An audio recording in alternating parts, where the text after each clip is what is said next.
सुप्रभात प्रिय विद्यार्थियों, आप सभी का क्लास 12 पॉलिटिकल साइंस। कौन सी क्लास है? क्लास +2 पॉलिटिकल साइंस राजनीतिक विज्ञान में हम जो आपने 7-8 लेक्चर का यूट्यूब पर देखे, उसमें क्या था, एंडो बाइपोलरिटी और चैलेंज ऑफ नेशन बिल्डिंग के बारे में आपने पढ़ा। आज हम पढ़ेंगे, बड़ा ही इंपॉर्टेंट टॉपिक है, इंटरनेशनल ऑर्गेनाइजेशन। वैसे कुछ एक विद्यार्थी जो इंग्लिश मीडियम के हैं उन्होंने तो शायद इस बारे में थोड़ा बहुत डिस्कस भी किया था, क्लास में पढ़ा भी होगा इंटरनेशनल ऑर्गेनाइजेशन के बारे में, बड़ा इंपॉर्टेंट है। सबसे पहले तो आपको पता होना चाहिए इंटरनेशनल ऑर्गेनाइजेशन क्या है। जो अंतरराष्ट्रीय स्तर पर जो ग्रुप संगठन बनाए जाते हैं, क्या उसको ही कहा गया है। उसने क्या बताया सबसे पहले कि मनुष्य क्या है, जो मानव है, ह्यूमन बींग्स है, वो क्या है, एक सामाजिक प्राणी है और अपनी आवश्यकता की पूर्ति स्वयं नहीं कर सकता। इस प्रकार कोई भी राष्ट्र अपनी आवश्यकता की पूर्ति स्वयं नहीं कर सकता। वो एक एग्जाम्पल बता रहा है, जैसे एक मनुष्य क्या है, मानव क्या है, एक सामाजिक प्राणी है। वो आवश्यकता की जितनी भी उसको जरूरतें हैं, क्या उसकी पूर्ति खुद कर सकता है? नहीं। उसी प्रकार अंतरराष्ट्रीय स्तर पर जो लोगों की, जो अंतरराष्ट्रीय स्तर पर उसी प्रकार से जो लोग हैं और राष्ट्र की जो पूर्ति है वो भी स्वयं नहीं हो सकती। इसलिए अपनी अवस्थाओं की पूर्ति के लिए उन्हें क्या होगा, एक दूसरे के ऊपर निर्भर रहना पड़ता है, जिसके कारण राष्ट्र भी एक दूसरे से संबंधित होते हैं। इसके अतिरिक्त विश्व में जितने भी वेपन्स हैं या टेररिज्म है, करप्शन है, पॉवर्टी है, अनएजुकेटेड है, जो भी विश्व शांति की सुरक्षा के लिए खतरा बन गई, ऐसी एक राजनीतिक दौर में समस्याओं का समाधान करने के लिए एक अंतरराष्ट्रीय संगठन बनाया जाता है। अर्थात लगता है कि किसी देश के अंदर कोई खतरा है, कोई वेपन्स हैं, हथियार हैं, आतंकवाद है, तो सारे संगठन बन मिलकर उसका क्या करेंगे, एक शांति लाने के लिए एक मीटिंग रखेंगे, जो किसकी है, इंटरनेशनल ऑर्गेनाइजेशन का नाम दिया गया है। अब देखते हैं जो अब क्या क्वेश्चन है, describe the objective and the principle of the United Nation organisation. क्या कहता है कि संयुक्त राष्ट्र संघ के उद्देश्य और सिद्धांतों का वर्णन कीजिए। जो यूएनओ है, संयुक्त राष्ट्र संघ है, वो क्या है, एक अंतरराष्ट्रीय संगठन भी है। जो यूएनओ है इसको कब एस्टेब्लिश किया गया था? यूएनओ को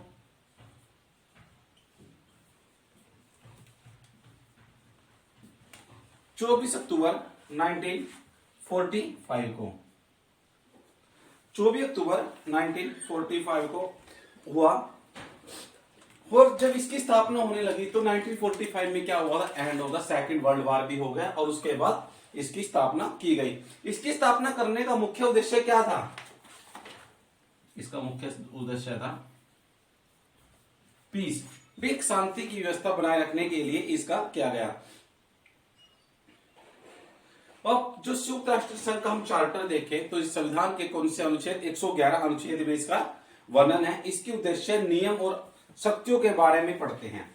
सबसे पहले यह बताया जाता है कि इसके अंदर चित्र दिखाया गया है जो कि सारे के सारे किस चीज का है, लीव्स का बना हुआ। लीव्स समझते हैं, पत्तियां हैं।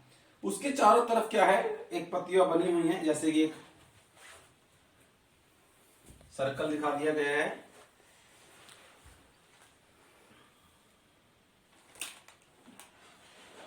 ये सर्कल दिखाया गया है, आप देख रहे हैं। इसके अंदर क्या है,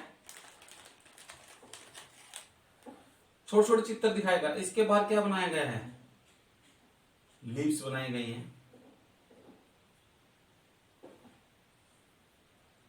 लीव्स बनाई गई हैं। जितनी भी पत्तियां हैं वो किस चीज का प्रतीक है, ये यूएनओ का है। और ये जो ओलिव है किस चीज का है, पीस, शांति का प्रतीक माना जाता है।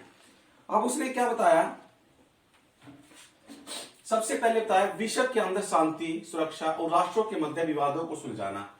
अगर उसको लगता है कि यूनाइटेड नेशन ऑर्गेनाइजेशन का कार्य क्या है बेटा, क्या है, विश्व शांति। यूनाइटेड नेशन ऑर्गेनाइजेशन क्या चाहता है कि पूरे विश्व के अंदर क्या होनी चाहिए, कैसी व्यवस्था होनी चाहिए, शांति की व्यवस्था होनी चाहिए।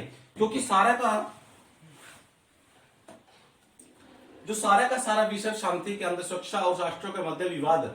और उसने क्या कहा, दूसरा क्या है, सिक्योरिटी। और तीसरा क्या कहा, जितने भी राष्ट्र हैं अगर उनके मध्य में कोई डिबेट है, किसी बात को लेकर वाद विवाद होता है, तो उसको सुलझाना किसका काम है, यूनाइटेड नेशन ऑर्गेनाइजेशन का काम है। देखो उसने क्या लिखा है कि world peace security and the solution of the conflict between the nation. संयुक्त राष्ट्र संघ का मुख्य उद्देश्य क्या है? शांति व्यवस्था को बनाए रखना, सुरक्षा प्रदान करना और उसके जितने भी विवाद है उसको सुलझाना है।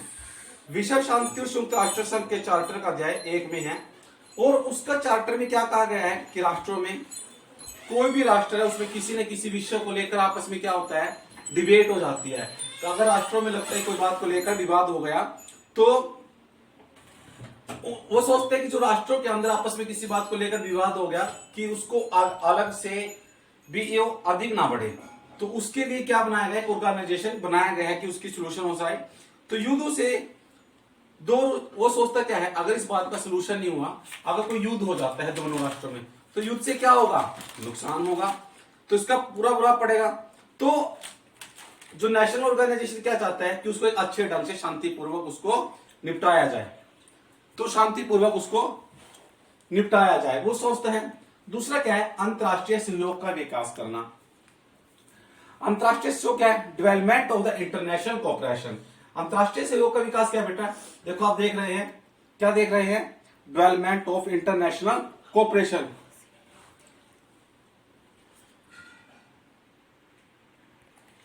अब क्या कहता है, दूसरा क्या कहता है, अंतरराष्ट्रीय सहयोग का विकास करना। जैसे कि आप देख पा रहे हैं अंतरराष्ट्रीय सहयोग का विकास कैसे होगा बेटा, जैसे कि उसने क्या बताया, कई बार क्या होता है कि समस्या आ जाती है जिसमें अकेला राष्ट्र नहीं पड़ सकता। जैसे कि कोई भी बीमारी आ गई, कोई डिसीज आ गई, जैसे कि कोविड-19 था, कोई भी प्लेग जैसी बीमारी थी, तो उसने अंतरराष्ट्रीय सहयोग का विकास करना क्यों जरूर होगा, क्योंकि एक अकेला राष्ट्र उसकी पूर्ति नहीं कर सकता। क्योंकि उसने क्या देखा कि बहुत, जैसे कि बाढ़ है, भूकंप एर्थक्वेक आ जाता है, तो इसकी हानि होती है। ऐसी विकट परिस्थितियों में संयुक्त राष्ट्र संघ क्या करेगा, अंतरराष्ट्रीय किसकी सहयोग की भावना को विकसित करते हैं। और संयुक्त राष्ट्र संघ पीढ़ी द्वारा सहयोग प्रदान करने में महत्वपूर्ण भूमिका भी निभाई गई है।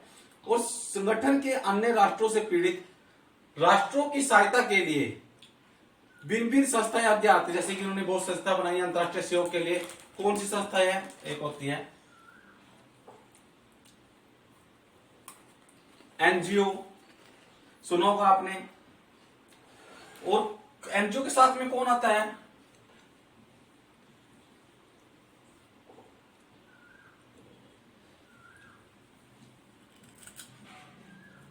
वर्ल्ड बैंक है। तो उसने क्या बताया, और तीसरा क्या है,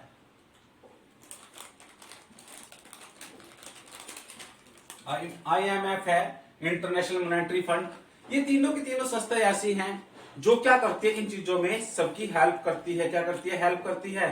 और संयुक्त राष्ट्र संघ अंतरराष्ट्रीय सहयोग से विकसित करने में एक महत्वपूर्ण भूमिका भी निभाता है। अंतरराष्ट्रीय सहयोग का विकास कैसे होगा बेटा, अगर उसको लगने लगा कि कोई भी मुसीबत आ गई, समस्या आ गई किसी भी राष्ट्र में, क्योंकि कोई भी राष्ट्र उसकी पूर्ति अकेले स्वयं नहीं कर सकता। जैसे कोई महामारी है, बीमारी है, बाढ़ है, भूकंप है, तो उसको क्या करना पड़ेगा, सभी को सहयोग करना पड़ेगा। जो अंतरराष्ट्रीय स्तर पर सहयोग करने के लिए जो संस्था है, सबसे पहले क्या, एनजीओ है, फिर वर्ल्ड बैंक है, और तीसरा क्या है, आईएमएफ जैसी संस्थाएं हैं जो इस दिशा की ओर एक महत्वपूर्ण कार्य भी करती है। तीसरा क्या बताता है, सामाजिक, आर्थिक और मानवीय समस्याओं का समाधान। अब जितनी भी सामाजिक और आर्थिक और मानवीय समस्या है, अंतरराष्ट्रीय महत्व की जो समस्या है, उनका समाधान संयुक्त राष्ट्र संघ की आवश्यकता के अनुसार किया गया है। क्योंकि विश्व के अंदर जितने भी विश्व है, उसके अंदर जितने भी क्या है, पीड़ित लोग हैं, और कोई लोग अपनी जाति के लिए, धर्म के लिए क्या करता है, भेदभाव करता है कास्टिज्म में, तो उसको क्या करना है, उसको समाप्त करने के लिए और उसकी आर्थिक अवस्था की पूर्ति करने के लिए भी यूएनओ का, संयुक्त राष्ट्र संघ एक अति आवश्यक है। क्योंकि विश्व के अंदर क्या होता है, बहुत बार अन्य देशों में भूखमरी फैल जाती है। क्या होती है, भूखमरी, निर्धनता। विश्व जनसंख्या का एक ऐसा भाग भी है जो शिक्षा से वंचित भी है, और पर्यावरण का ह्रास भी होता जा रहा है। अर्थात क्या है, पर्यावरण प्रदूषण बढ़ाता जा रहा है। धरती क्या है, धरती क्या होती जा रही है, आपने देखा है, ग्लोबल वार्मिंग क्या होती है, गर्म होती जा रही है। इन अंतरराष्ट्रीय समस्याओं का समाधान स्तर पर ही किया जा सकता है और संयुक्त राष्ट्र संघ के महत्वपूर्ण भूमिका निभा सकता है। इन उद्देश्यों की पूर्ति के लिए संयुक्त राष्ट्र संघ ने एक महत्वपूर्ण संघ की भी स्थापना की गई है, और इसका मुख्य हेडक्वार्टर कहाँ है, कोई बच्चा बता सकता है, न्यूयॉर्क में। कहाँ है बेटा, न्यूयॉर्क में। और इसके वर्तमान में कितने मेंबर हैं? 193 या 194। उसके बाद क्या बताता है कि अमेरिका की मनमानी को रोकना। अगर कोई देश ऐसा लगता है कि हमें लगता है यूएसए अपनी मनमानी करने लग गया, उसने क्या बताया कि जैसे शीत युद्ध समाप्त हुआ, शीत युद्ध का समाप्त हुआ तो कोई बच्चा बताएगा? Very good, 1991, very good. जैसे शीत युद्ध की समाप्ति के बाद दो सुपर पावर आ गई थी। कौन कौन सी थी सुपर पावर? कौन कौन सी थी?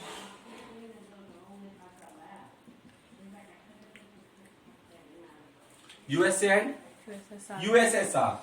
तो 1991 में क्या हुआ? डिवीजन हो गया सी का। जब डिवीजन हो जाने के बाद क्या हुआ? केवल अमेरिका नामक गुट ही शेष रह गया था। इसका तो डिवीजन हो गया, बच कौन सा गया? यूएसए बच गया, इसका डिवीजन हो गया। तो एक शक्ति अमेरिका ही बच गया। अमेरिका द्वारा विश्व में अनेक राष्ट्रों के कार्यों में हस्तक्षेप किया जाने लगा। इसके बाद क्या हुआ? जब अमेरिका अकेला बच गया यूएसए, तो इसने क्या किया? सभी देशों के राष्ट्रों में अपना हस्तक्षेप करने लगा और बिना आदेशों की सलाह आतंकवाद को रोकने की आड़ में तुर्की जैसे देशों में भी हस्तक्षेप करने लगा। क्यों चाहता था? वो चाहता था कि विश्व के राष्ट्रों ने अमेरिका के जो वत्सव को समाप्त कर दिया और इंटरनेशनल ऑर्गेनाइजेशन का निर्माण किया, जिसमें संयुक्त राष्ट्र संघ भी महत्वपूर्ण था। इसमें इससे अमेरिका पर भिन्न भिन्न देशों में क्या हो गया? जितने भी अमेरिका भिन्न भिन्न देशों की निर्भरता कम होने लगी। वे क्या करने लगे? वो संयुक्त राष्ट्र संघ में विश्वास करने लगे, किसमें? EU ऑर्गेनाइजेशन में बिलीव करने लगे। और ऐसी स्थिति में संयुक्त राष्ट्र संघ कमजोर, पिछड़े, नवसंतर जितने भी डेवलपमेंट कंट्रीज थी, ऐसे मंच को प्रस्तुत करता, जिसके माध्यम से विभिन्न राष्ट्रों और समस्याओं का भी समाधान हो सकता था। अब आपने देखा क्या कि जो यूएनओ है,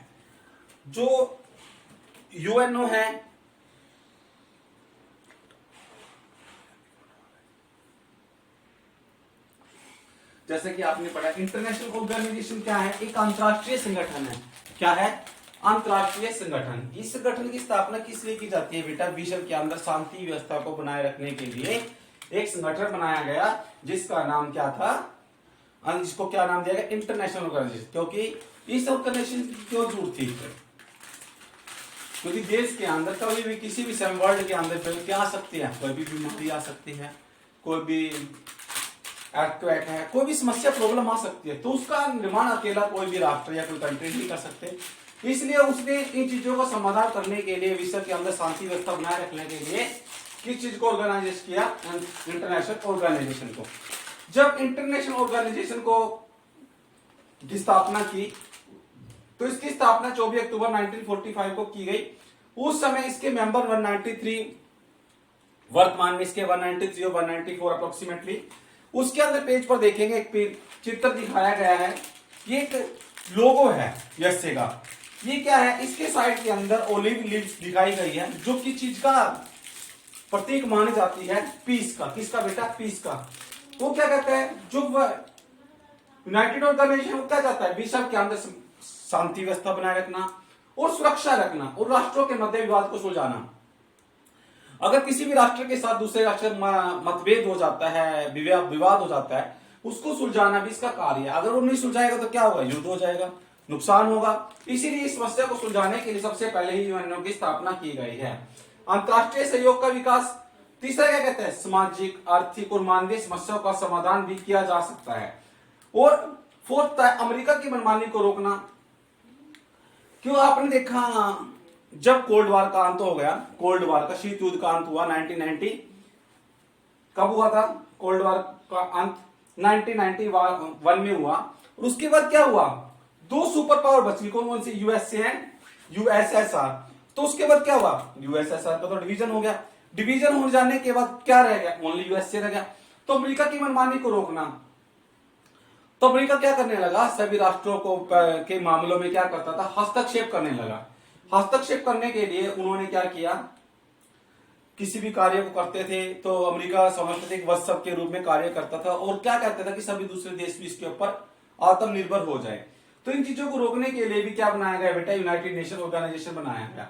जैसे कि आपने देखा कि सामाजिक जो भी अंतरराष्ट्रीय सहयोग का विकास था, अगर कहीं पर भी कोई लगता है, कोई डिसीज है, कोई बीमारी आती है, तो अंतरराष्ट्रीय सहयोग पर कौन उनकी हेल्प करता है, कौन सी संस्थाएं आगे आती है, एनजीओ, वर्ल्ड बैंक और आईएमएफ, इंटरनेशनल मॉनेटरी फंड। ये 3 संस्थाएं ऐसी है, अगर किसी देश के अंदर या किसी राष्ट्र के अंदर ऐसा लगता है कि प्रॉब्लम आ गई, तो ये जो तीनों की तीनों संस्थाएं हैं, ये क्या करती है, हेल्प करती हैं।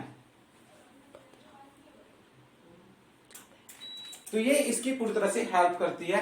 ठीक है बेटा, इसके प्रिंसिपल्स और ऑब्जेक्ट्स के बारे में आपको पता है, इसका एक पार्ट 1 है। Thank you, have a good day बेटा।